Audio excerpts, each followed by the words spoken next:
Yo guys, Spiderbot here, playing another session of Black Ops 2 multiplayer from last night. Just getting into the groove, or starting to, with Search and Destroy. It's me and Axel, and we got into this game in the first round. We didn't get into the first round. We're just spectating these two guys who fail kind of miserably, but you know what? I fail a little miserably in the second round right at the outset, but yeah, we pick it up. We pick it up a notch after that. I'd just like to say there are some things that I actually really like that they've done with Search and Destroy. I know I was talking the past couple days about the update that they made to the XP, which gives you 500 XP now per kill, where I guess it was at 250, and also still the downside on the score per minute focus. But let's look at a couple of different things that I really do like. All right, the first is the Scorestreak system, and I was really excited about this when I was doing the initial reviews of Black Ops 2 gameplay and looking at Scorestreak points, etc. I was excited about this because it's tweakable, because there's so many more benefits, right? Okay, so look at this. Yes, the guy took me out. I mean, he's got rapid fire and that thing, and he just owned me with his drop shot right there, and my teammate. But I got 25 Scorestreak points, right, for that. So it was an assist. I don't have to have hardline. On Modern Warfare 3, you got a point towards your kill streak reward or score streak reward when you got a kill, or if you planted a bomb, and I believe you had to run hardline in order to get, 2 assists would give you 1 point. Well, here, I mean, you get scores. Look at this. Check this out. A double fail and then a knife to the throat. The guy's shadow was like, just gave him away. But they both, watch them both fail before he knifes him in the throat. There's fail 1, fail 2, and then knife in the throat. That's kind of funny. So, yeah, you can build your score streak not only with the kills, and if you die, your score streak points reset, which is great. I mean, it still doesn't reset between rounds, but I guess that's the price you pay for progression, right? So I'm going to toss this frag in here, and I have poor map knowledge. But after running that first route, I knew there was that entranceway in the back, so that's why I held onto that frag for a bit longer, so I could toss it right through the window into that back area. So I've got, 100 points for that kill. I get a double here, so that's another 200 points. So it's 300, 400, plus the 25, plus I actually got a bouncing Betty. When I threw that frag, I destroyed the guy's bouncing Betty.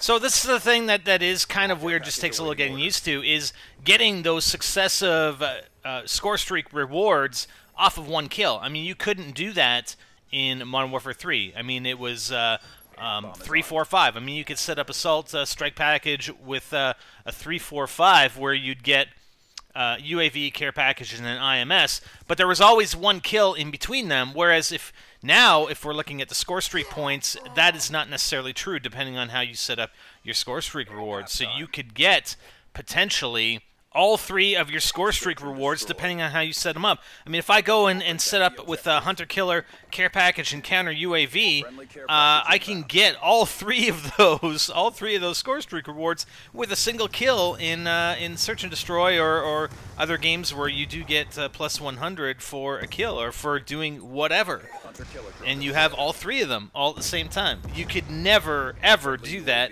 before in any previous Call of Duty. So because they moved the UAV up to 425, I end up getting that last kill. I jumped to 475, and then it only got, I only needed 1 more kill to get my Hunter Killer at 525, and then the care package at 550. The thing I like, in previous CODs, what I would set up with would possibly be like a UAV, a Predator, and then a Harrier. And I think that was like in Modern Warfare 2 or whatever. But with the Predator, you always had to control it, right? Well, I'd love the Hunter Killer, and it's like you get a kill almost every single time you call this thing in.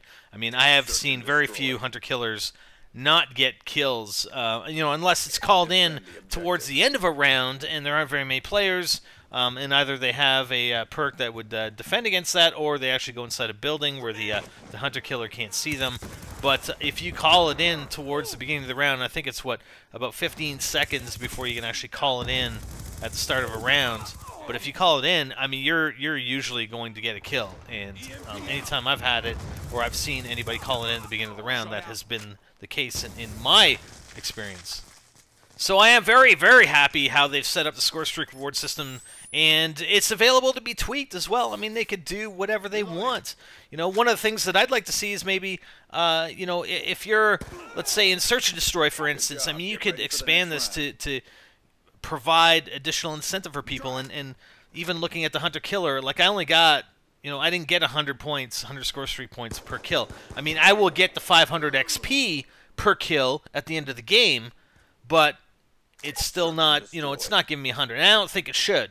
You know, if you get a couple of kills with your Hunter-Killer, I don't think I should have got 200 Scorestreak points for that. But wouldn't it be awesome if you got a kill in your spawn area? Let's say you're playing Search, you're on offense, okay? And you're camping in your spawn.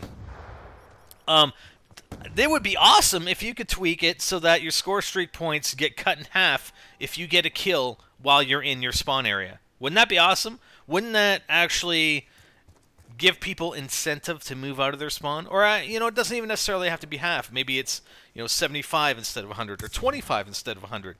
If you're in your spawn area within that vicinity and you get a kill, so you're camping in your spawn, then you get less points, or the Scorestreak points, for that kill. That would be freaking awesome. I mean, you talk about anti-camping. I think that would be pretty cool incentive to prevent spawn camping. One of the things you're going to see that I'm going to get a reward for, and it's actually a significant XP reward, and I think also this could be tweaked, perhaps, to improve the gameplay or make it more active and get people moving right at the start of the game, is the First Blood reward. All right, we're going to take a look at it in a second, but basically it's a reward for getting the first kill in the game or the round, right? For Search and Destroy, I mean, you have the opportunity, if the game runs 7 rounds, to get 7 of these rewards. In other game modes, it's, you know, obviously it's you don't have that much opportunity. In many of the game modes, you only have the opportunity to get 1 of these, possibly 2 for the round-based game modes like Domination and possibly Capture the Flag. So let's take a look at that. First Blood, 500 XP. That's pretty significant.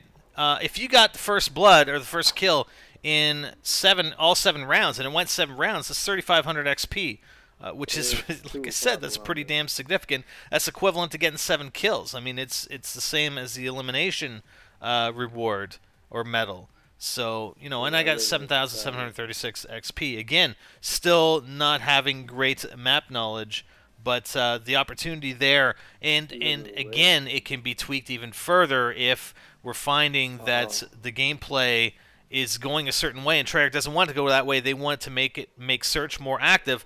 They can then tweak the XP and Scorestreak reward points in coordination to help improve the gameplay in this game mode.